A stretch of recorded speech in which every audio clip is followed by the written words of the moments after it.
to our amazing Infidelity Tales Lab family. Welcome, and thank you for joining us. Your support means the world. Quick question. Where are you listening from today? Drop it below. Now let's dive into today's story. Thomas Baker's weathered hands gripped the PlayStation 5 boxes tighter as he climbed the stairs of his colonial home, the floorboards creaking beneath his measured steps. The overtime hours at the medical device company had been worth it. He could already picture the twins' faces lighting up on Christmas morning. At 13, Adam and Ethan were at that age where their father's approval meant everything, and Thomas had never let them down. The sound of his wife's voice stopped him cold outside the boys' bedroom door. Sarah's tone carried that saccharine sweetness she reserved for manipulation, a sound he'd grown to recognize over their 15 years of marriage. Your real father is Dad's best friend, Mike. He's been wanting to tell you for so long. Thomas's knuckles whitened around the console boxes. The world seemed to tilt on its axis, but his mind remained razor-sharp, cataloging every word that filtered through the gap beneath the door. But that doesn't make sense. Adam's voice cracked with confusion. Dad's been here our whole life. He's the one who taught us baseball. Ethan finished his brother's thought, as twins often did. He's at every single game. He even coaches when Coach Stevens is sick. Sarah's dismissive laugh felt like acid in Thomas's ears. That's because Mike couldn't be there. Your real father's position as chief surgeon keeps him busy saving lives. Do you know how hard it's been for him, watching another man raise his children? If he's our real dad, why didn't he say anything before? Adam's question carried an edge of defiance that made Thomas's chest swell with pride. Because we had to wait. Sarah's voice dropped to a conspiratorial whisper. The house will be paid off next month. I've already talked to my lawyer. At Christmas dinner, we'll tell everyone the truth. I'll get everything in the divorce, and then we can finally be a real family with Mike. The silence that followed felt like a physical weight. Thomas could picture his sons' faces. They had his expressions, if not his genes. Adam would be clenching his jaw, the way he did when batting against a difficult pitcher. Ethan would be picking at his bedspread, processing the information with the same methodical approach he applied to his science projects. Does Thomas know? Ethan's question was barely audible. Of course not. Sarah's voice dripped with condescension. He's not exactly the sharpest tool in the shed, is he? Always so trusting, so easily led. That's why Mike chose. She caught herself, but Thomas had heard enough. The pieces were falling into place. His rapid promotion at the medical supply company, the exclusive contracts with Mike's hospital, the friendly dinners where Mike had steered their conversations towards certain suppliers. Thomas had attributed it all to friendship and his own hard work. Fool. He moved silently away from the door, decades of coaching baseball lending him the stealth of a seasoned base stealer. The PlayStation boxes went into his study, along with the Christmas gifts he'd planned to wrap that evening. They would serve a different purpose now. From his desk drawer, Thomas withdrew the folder containing their house documents. Sarah's words echoed in his mind. I'll get everything in the divorce. His lips curved into a grim smile. She'd always underestimated him, mistaking his kindness for weakness. That would be her first mistake. Pulling out his phone, he typed a brief message to Detective Lauren Martinez. Need to meet. Old place. It's about Mike Williams. Lauren had been trying to build a case against corrupt hospital administrators for years. Now Thomas understood why she'd never been able to make anything stick. Before putting his phone away, he took one last look at his background, a photo of him teaching the twins to fish last summer. Their matching grins reflected his own. Blood or not, they were his sons, and he would make damn sure they learned one final lesson from him: how to serve justice cold. The diner where Thomas met Lauren hadn't changed in the 20 years they'd known each other. The same cracked leather booths, the same burnt coffee smell, the same flickering neon sign that cast alternating shadows across their faces. It was perfect. Nobody who mattered ever came here.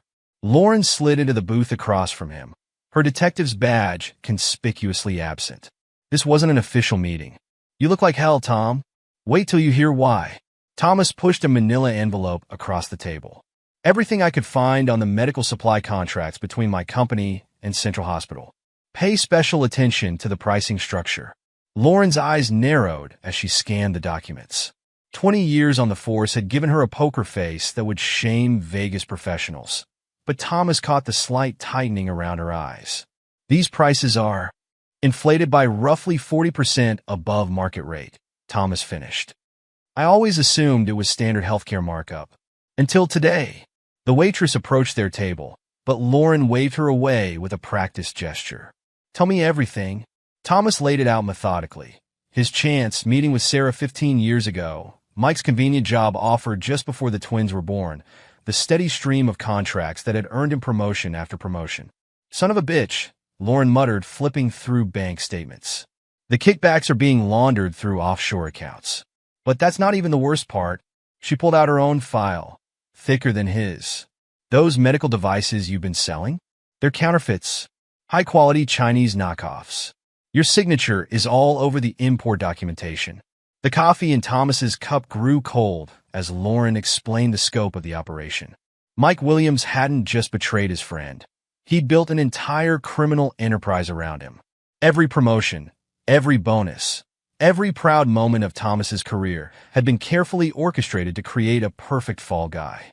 We've been trying to crack this case for years, Lauren said, frustration evident in her voice. But the paperwork always led back to you. The perfect patsy, respected family man, little league coach, active in the community. No one would believe you were knowingly involved in something like this. Thomas's laugh was devoid of humor. And if anyone started asking questions, they could always reveal the truth about the twins. My reputation would be destroyed either way. What are you going to do? Thomas stared out the diner window, watching the neon sign's reflection dance across the rain-slick parking lot. Sarah's planning to announce the truth at Christmas dinner. She thinks it's her trump card. Destroy me personally and professionally in one move. We could arrest them now, Lauren offered. We have enough evidence. No. Thomas's voice was steel wrapped in silk. They've spent 13 years orchestrating my downfall. I owe them the same courtesy. He pulled out his phone, showing Lauren the real estate lawyer's confirmation email. I need a favor. How much do you know about irrevocable trusts? The DNA testing facility was sterile and impersonal, much like the truth it revealed. Thomas watched the lab technician process the hair samples he'd collected from the twins' combs. He told himself he didn't need the confirmation. He already knew the truth. But something in him needed to see it in black and white. Results should be ready in 48 hours, Mr. Baker, the technician said, her voice professionally neutral. Thomas nodded, already turning his attention to his phone. Sarah's email password hadn't been hard to crack, their anniversary date, because she'd always found irony amusing. What he found made his blood run cold. The emails between Sarah and Mike went back 13 years, to just before the twins were born. Their plan had been calculated from the start. Mike had orchestrated their meeting, knowing Sarah's type, ambitious, materialistic, willing to play the long game. They needed someone with a clean reputation, someone who could be manipulated through their sense of loyalty and family. He's perfect, Sarah had written. So earnest, so desperate to be a good husband and father. He'll never suspect a thing. Mike's response had been equally calculating. Once the import operation is established, we'll need his signature on everything. If anyone starts investigating, all roads will lead to him. By the time we're ready to move, he'll have signed enough documentation to spend decades in federal prison. The timestamps on the emails showed their patience. Years of careful manipulation, building Thomas up while laying the groundwork for his destruction. Every family dinner, every friendly golf game, every piece of business advice had been part of their plan. Thomas closed the email app and opened his photo gallery. Pictures of baseball games, fishing trips, science fairs filled his screen. In each one, his son smiled up at him with trust and admiration. Sarah and Mike had made one crucial mistake in their perfect plan. They'd given him something worth fighting for. His phone buzzed with a text from Lauren. Trust paperwork is ready. Rebecca wants to meet? That was unexpected. Mike's wife had always seemed content in her role as successful surgeon spouse, hosting charity galas and tennis luncheons. Thomas had attended enough of their dinner parties to know she played the part of devoted wife perfectly. The meeting place Rebecca chose confirmed his suspicions about her carefully crafted image. The downtown legal library was private enough for conversation, but public enough to avoid suspicion. She sat primly at a back table, a designer handbag placed precisely next to a manila envelope. "I've been waiting for someone to figure it out," she said without preamble. 3 years I've been gathering evidence. Bank transfers, shipping manifestos, email exchanges. She slid a USB drive across the table. "Mike thinks I'm an idiot who only cares about my next charity auction. Sarah thinks I'm her closest confidant." Neither of them realized I was documenting everything. Thomas studied her carefully. "Why help me?" Rebecca's perfect posture didn't waver, but her manicured nails dug into her palm. "Because 13 years ago, my husband and your wife didn't just betray you. They betrayed those boys. Made them pawns in their game. I couldn't have children of my own, you see, but I've watched you raise those twins. You're 10 times the father Mike could ever be." She stood, smoothing her silk blouse with practiced precision. "Sarah's planning to take everything from you at Christmas. Make sure she gets exactly what she deserves." Thomas waited until she left before examining the USB drive's contents. Bank accounts in the Cayman Islands. Shell companies in Delaware. A complex web of fraud and deceit, all documented by a woman everyone had underestimated. His phone buzzed again. The DNA results were ready early. Thomas opened the attachment, though he already knew what it would say. Mike's paternity was confirmed, but it changed nothing. Biology didn't make a father. Love did. And Thomas Baker loved his sons enough to make sure justice was served. He had 9 days until Christmas. 9 days to prepare his own gifts. Ones that would ensure his boys understood the difference between blood and character, between biological parentage and real fatherhood. 9 days to teach them their final, most important lesson. Sometimes the greatest act of love is making sure justice is served, no matter the personal cost. The law office of Patricia Chin occupied the entire top floor of a downtown high-rise, its mahogany and brass fixtures speaking of old money and ironclad discretion. Thomas sat across from the trust attorney, watching her review the documents with methodical precision. Lauren Martinez stood by the floor-to-ceiling windows, her detective's badge displayed prominently on her belt, a deliberate choice that lent official weight to the proceedings. "The irrevocable trust structure is complex," Patricia explained, spreading out diagrams of the financial framework. "Once executed, you cannot modify or revoke it. The house, investments, and secondary properties will all transfer to the trust, with specific conditions for the boys' access." "Walk me through the security measures," Thomas said, his voice carrying the same quiet authority he used when managing million-dollar contracts. Patricia pulled out another document. "The trust is structured with 3 layers of protection. First, Lauren serves as primary trustee until the twins turn 21. Second, all major financial decisions require dual authorization from both boys once they're of age.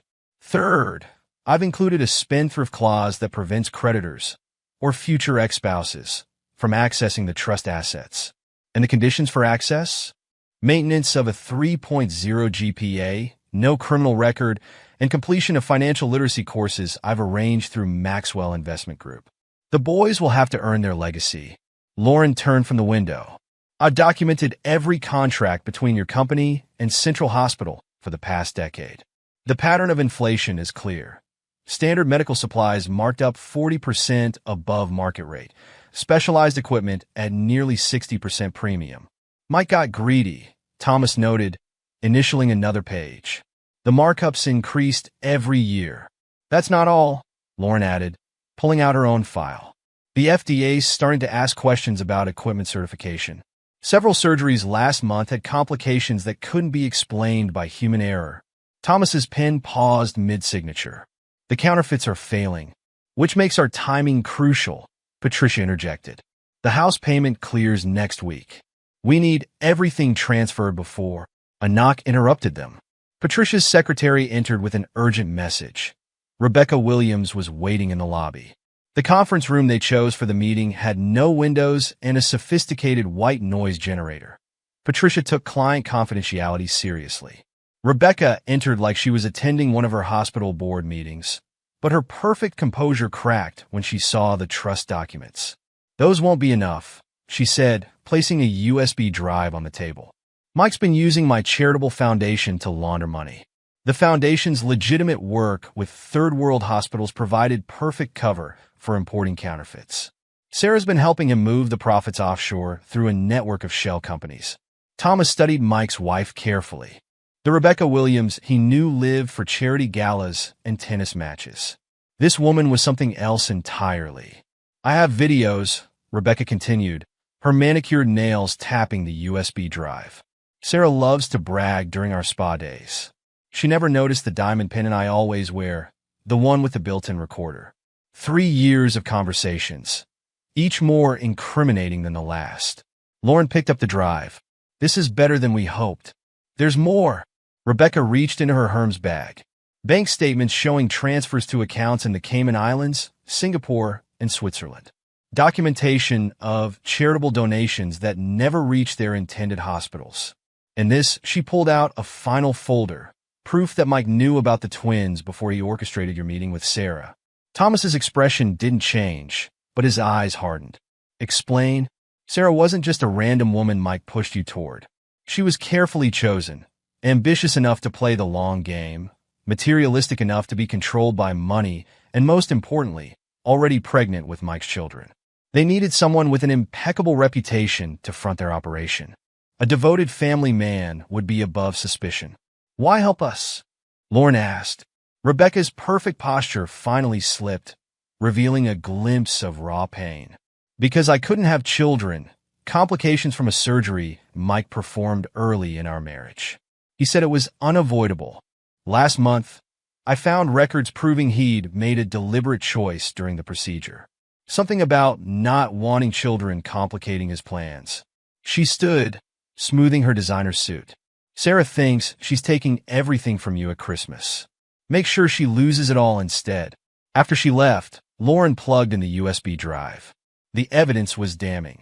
Years of careful documentation, financial records, recorded conversations, even video footage from Foundation events showing Mike meeting with suspicious medical suppliers. Thomas watched the evidence pile up on the screen, his expression unreadable. Time to accelerate the plan. The garage workbench was organized with military precision. Tools laid out in order of use, instruction manuals open to relevant pages, backup supplies ready if needed. Thomas had always believed in teaching through proper preparation. The key to maintaining any machine, he explained, guiding Adam through the oil change procedure, is understanding its parts. Cars, houses, bank accounts, they all follow the same principle. Ethan looked up from his detailed notes. Like how you taught us to break down complex math problems? Exactly. Thomas smiled, remembering countless homework sessions at the kitchen table. Big problems become manageable when you understand their components. The lessons had taken on new urgency this week. Yesterday was home repair, fixing leaky faucets, replacing electrical outlets, basic plumbing. Tomorrow would be financial management, budgeting, investing, understanding credit scores. Skills compressed into days that should have been taught over years. Dad, Adam said carefully, wiping oil from his hands, we overheard Mom on the phone with Uncle Mike last night. Thomas's hands stilled on the wrench. What did you hear? The twins exchanged their trademark look, the silent communication that had fascinated him since their birth. Finally, Ethan spoke. She was laughing about Christmas dinner. Said something about the big reveal and how you wouldn't know what hit you.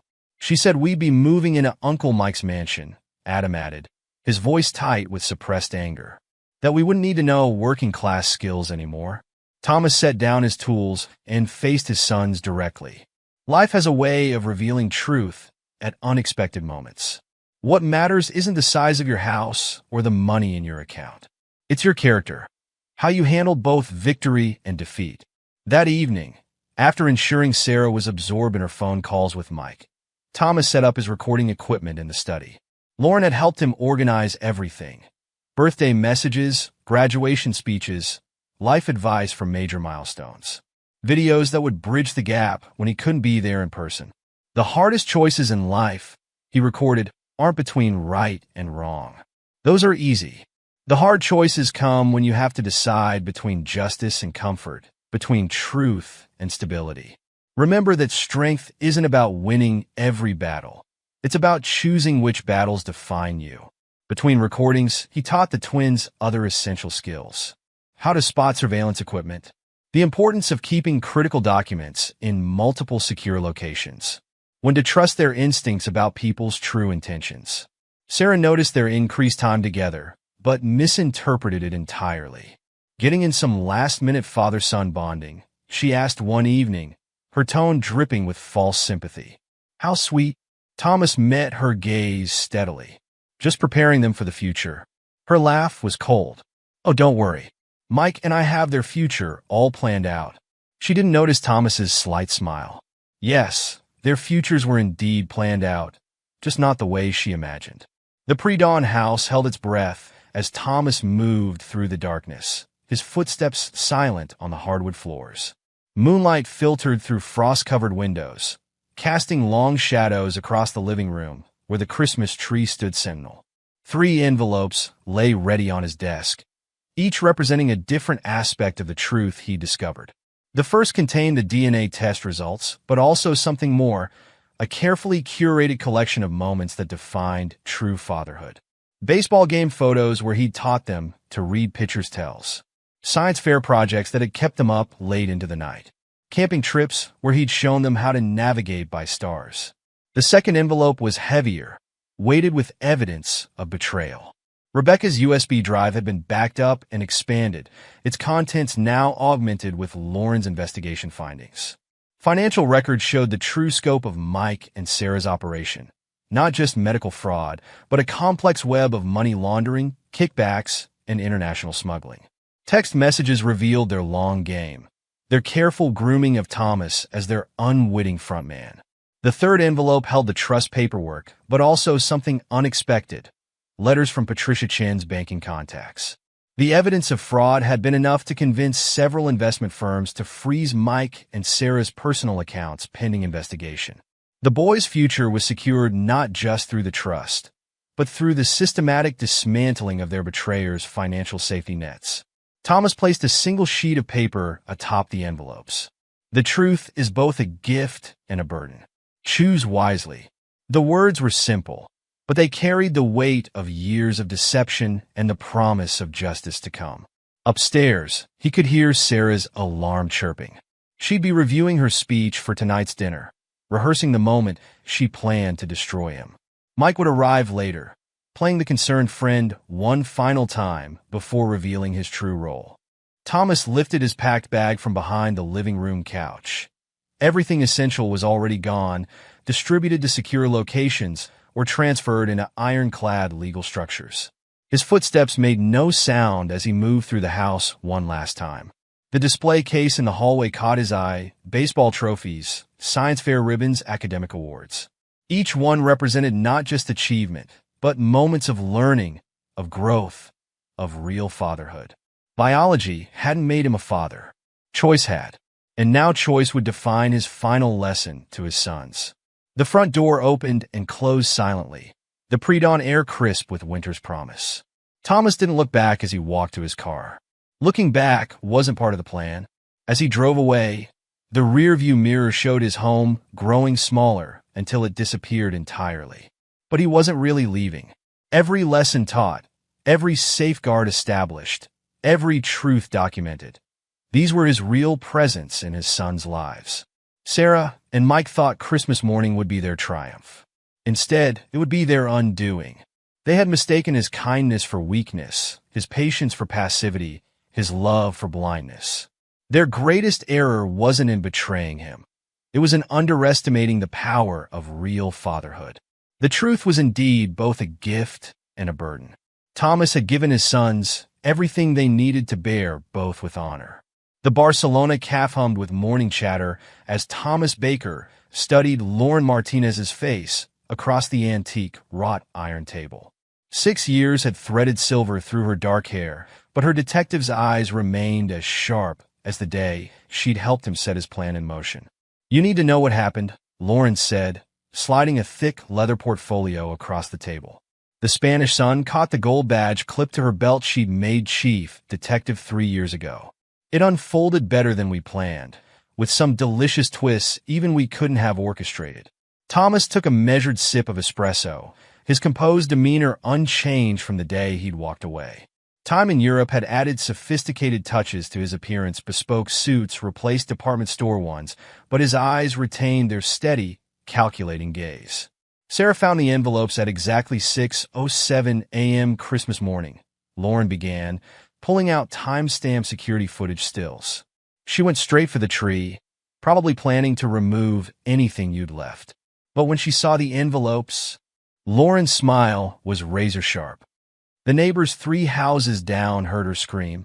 The photos showed Sarah's perfectly maintained facade crumbling as she tore through each envelope. Her designer robe wrinkled, her careful makeup streaking as she frantically dialed her phone. She called Mike 17 times in 20 minutes. Lauren continued, laying out phone records. The transcripts are something else. He knows everything. She kept screaming. Fix this now. But Mike had bigger problems. The FDA had just launched a surprise inspection of 3 major hospitals in his network. Someone had sent them very detailed documentation about counterfeit medical devices. Rebecca always did understand timing, Thomas noted, examining the FDA notification documents. Sarah completely lost it when she found the trust paperwork. She'd already called her lawyer, bragging about taking everything in the divorce. Finding out you'd transferred the house, the investments, even the furniture into an ironclad trust for the boys. Lauren's laugh was genuine. The security cameras caught her throwing a Waterford crystal vase at the wall. The one Mike gave her last Christmas, ironically. Thomas's expression remained neutral, but his eyes held cold satisfaction. The boys? That's where it gets interesting. They came down around 7, after Sarah's initial meltdown. Found the envelopes scattered across the floor. Adam picked them up first. He's always been the more analytical one. Spent an hour reading everything before explaining it to Ethan.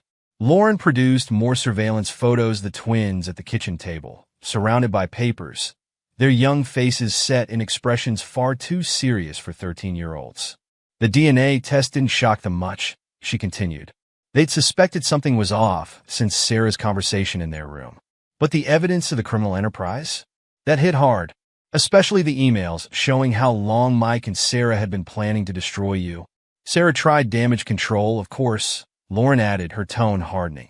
Showed up in the kitchen doorway, doing her best grieving wife act.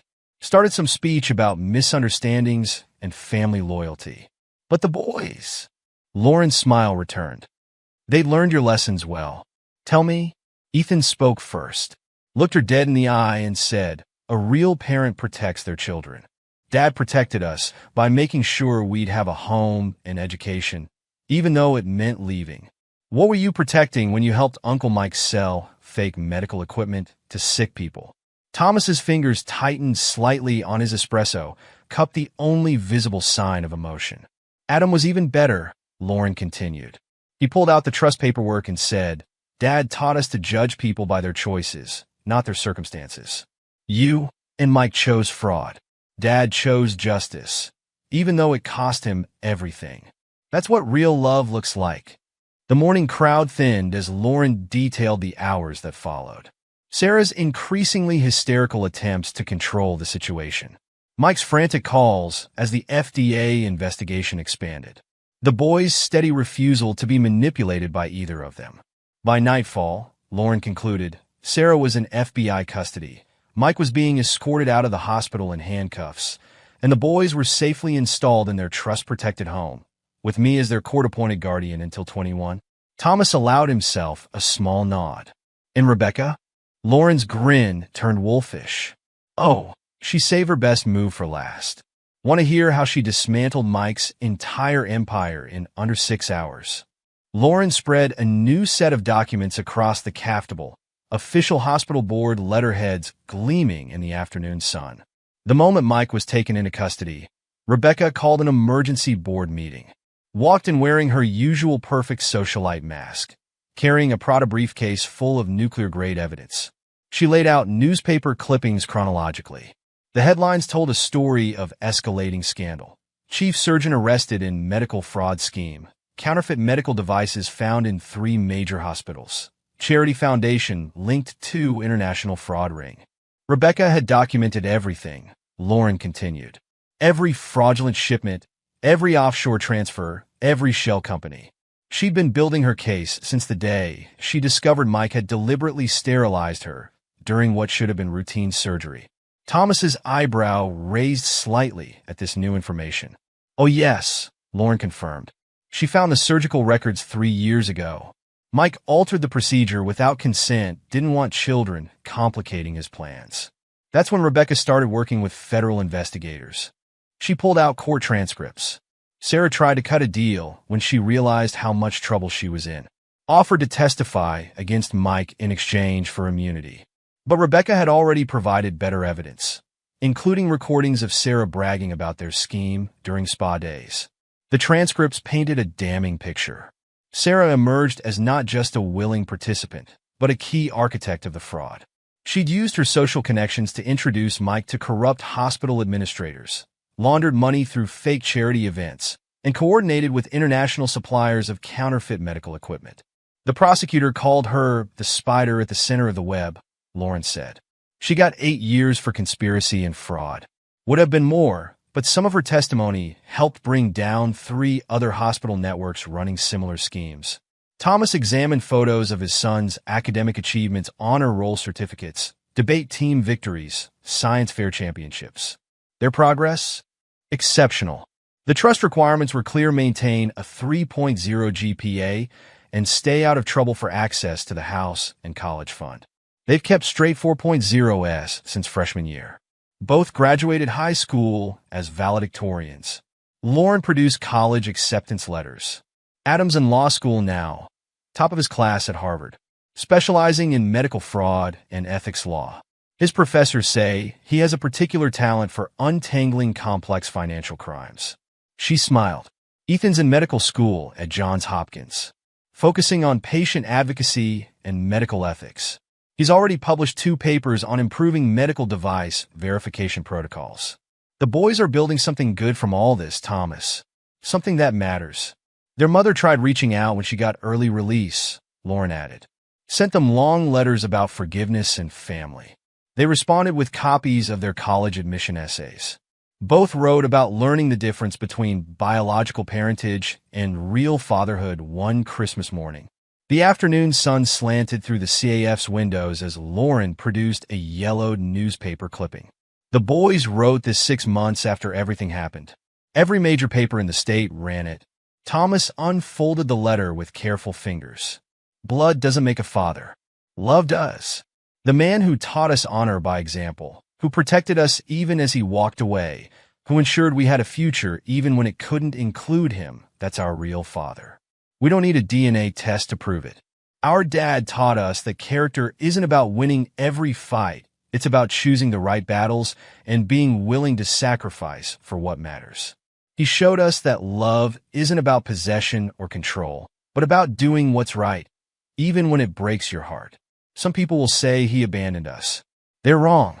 He gave us the most valuable gifts a father can give: the truth, the tools to build our future, and an example of real integrity. Biology didn't make him our father. His choices did. And our choice is clear: we're proud to be Thomas Baker's sons. That letter changed everything, Lauren explained. You went from perceived villain to whistleblower hero overnight. Rebecca's patient advocacy organization used it to push through major reforms in medical device regulation. They call it the Baker Protocol now. She showed recent photos on her phone. The boys kept the house exactly as you left it, just added one thing: a home office, always ready. Your birthday and graduation videos are there, but they're not just memories anymore. They study them, learn from them. Before every major decision, they watch relevant clips, asking themselves what you would advise. Thomas maintained his composure, but his eyes softened almost imperceptibly as Lauren continued. Mike serving 15 years in federal prison. His appeals were denied. Turns out judges take a dim view of doctors knowingly implanting counterfeit devices in patients. Sarah got out after 6 years, tried to re-establish contact. The boys sent back copies of their college applications. She produced the essays. Both listed the same defining moment: Christmas morning, age 13, when we learned that truth and justice aren't abstract concepts, they're choices you make, even when they break your heart. Our father taught us that real strength isn't about avoiding hard decisions, but about facing them with integrity and accepting their consequences. It's a lesson we carry into every aspect of our lives. Rebecca divorced Mike, used the settlement to expand her advocacy work. The boys volunteer there during breaks, helping identify suspicious medical supply patterns in hospitals nationwide. They're turning this whole experience into something that helps others.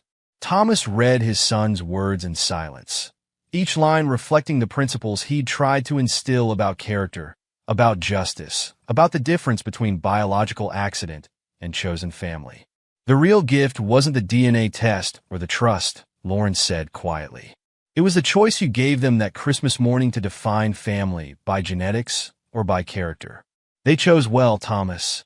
They chose to be your sons. The Barcelona afternoon painted long shadows across the Capitol as Thomas finally allowed himself a genuine smile. He hadn't lost his family that Christmas morning. He taught them their most important lesson, that love isn't about blood or circumstance, it's about the choices we make, the principles we uphold, and the legacy we leave behind. In that lesson, they'd all found their true inheritance. Epilogue, 10 years later. The Manhattan courthouse buzzed with anticipation as Adam Baker, now 33, adjusted his tie in the polished marble reflection. His reputation as the Justice Department's leading prosecutor in medical fraud cases had made this moment inevitable. Across the courtroom sat Mike Williams, gray-haired and haggard, seeking parole after serving his 15-year sentence. The board calls Dr. Michael Williams, the parole chairman announced. Adam watched his biological father shuffle forward in Prison Orange, the once proud surgeon reduced to pleading for freedom. 10 years had carved deep lines into Mike's face, each one earned in a federal prison where his fellow inmates had their own opinions about doctors who knowingly implanted counterfeit devices. Before we begin, Adam spoke clearly, his voice carrying his father Thomas's steady authority. I'd like to submit new evidence regarding continued criminal enterprise conducted from prison. Mike's face went slack as Adam produced documentation showing attempts to rebuild his counterfeit medical supply network through prison contacts. The parole board members' expressions hardened as they reviewed the evidence. Additionally, Adam continued, my brother Dr. Ethan Baker, Chief of Medical Ethics at Johns Hopkins, has prepared a report detailing the human cost of the defendant's actions. 37 deaths directly linked to counterfeit devices. Over 200 patients requiring additional surgeries. Across town, in a small halfway house apartment, Sarah Baker, who had kept her married name despite everything, watched her makeup run in the bathroom mirror. 8 years in prison had done nothing to improve her character, but had stripped away her ability to maintain appearances. Her recent job interview at a local real estate office had gone poorly when a Google search revealed her past. Her phone buzzed with a text from her parole officer. Miss check-in. Report immediately. Sarah's carefully manicured hand trembled. She'd spent the money for her monitoring ankle bracelet on designer clothes for the interview, convinced her looks and charm would overcome any background check. Some habits died hard. Meanwhile, in Baltimore, Dr. Ethan Baker led his medical ethics board meeting at Johns Hopkins. The Baker Protocol for Medical Device Verification had become the international gold standard, implemented in hospitals worldwide. His office wall held the letter he and Adam had published all those years ago, next to his father's graduation message video still in its frame. The latest implementation reports are encouraging, Ethan addressed the board. Device fraud attempts down 87% globally. The verification blockchain we developed with Dad's old company has proven nearly impossible to circumvent. Rebecca Williams, now Rebecca Chun after remarrying, sat at the board table. Her patient advocacy organization had grown into a powerful watchdog group with offices in 12 countries. The settlement from her divorce from Mike had seeded an endowment that funded research into medical device safety. The Indonesian branch just caught another counterfeiting ring, Rebecca reported. They were using the same methods Mike and Sarah pioneered. The difference is, now we know exactly what to look for. In her own tiny apartment across the city, Sarah spent her evenings watching old social media videos from her glory days. Her attempted tell-all book about the scandal had been blocked by an ironclad non-disclosure agreement buried in the trust paperwork Thomas had left behind. Her former friends had vanished along with her status. Even her tennis club membership had been revoked. Yet in Barcelona, Thomas Baker's life had evolved in unexpected ways. His experience exposing medical fraud had led to consulting work with international healthcare organizations. He'd built a new career helping hospitals protect themselves against schemes like Mike's, though he never used his real name or appeared in public. Lauren Martinez, now FBI special agent in charge of healthcare fraud, kept him updated on the boy's achievements. Adam's prosecution record was unmatched. Ethan's medical ethics work was revolutionizing patient safety. Both men had families of their own now, raising their children with the same principles Thomas had taught them. The trust house remained exactly as Thomas had left it, with one addition. The home office had become a kind of museum: diplomas, awards, newspaper articles telling the story of two boys who chose character over biology. Thomas's graduation and birthday videos played on special occasions, his lessons still guiding his son's decisions. Mike's parole hearing ended exactly as Adam had planned. The evidence of continued criminal activity earned him another 5 years. As he was led away, he finally asked the question that had haunted him for a decade. "Why didn't you help me? I'm your real father." Adam's response carried all of Thomas's quiet strength. "No, you're just a man whose DNA I share. My real father taught me that biology is chance, but character is choice. You chose fraud. He chose justice. I choose to be his son." In her halfway house, Sarah watched another job rejection email arrive. Her parole officer had arranged mind-numbing work at a fast food restaurant, a far cry from the mansions and country clubs she'd once frequented. Her attempts to contact the twins were met with the same response: copies of their achievements, their father's principles in action. Rebecca's organization continued to grow, with the twins serving on its board of directors. The annual Thomas Baker Ethics in Medicine Award became healthcare's highest honor, though few knew the real story behind its name. The foundation's headquarters displayed that decade-old letter prominently in its lobby, its message unchanged by time. Blood doesn't make a father. Love does. Thomas's legacy lived on not just in his sons, but in countless lives saved by their work. The choice he'd made that Christmas morning had rippled outward, transforming personal betrayal into public good. While Sarah struggled to rebuild her shattered life and Mike faced more prison time, Thomas had given his son something far more valuable than inheritance or status: the example of choosing right over easy, truth over comfort, character over circumstance. In his Barcelona apartment, Thomas added 2 new photos to his private collection, his granddaughters, both named Joy, one from each son. He'd never met them in person, but Lauren kept him updated with pictures and stories. They were growing up learning the same lessons he'd taught their fathers. That real family is built on choices, not chance. That love, sometimes, means letting go. That truth, however painful, is always the greatest gift. The real victory hadn't been revenge, though Sarah and Mike's downfall was complete. It hadn't even been justice, though their crimes had been exposed and punished. The real triumph was in the lives his sons had built, the good they'd accomplished, the legacy they'd created. Thomas Baker had lost his family that Christmas morning, but he'd given his sons the tools to build something far more precious, a legacy of integrity that would outlive them all.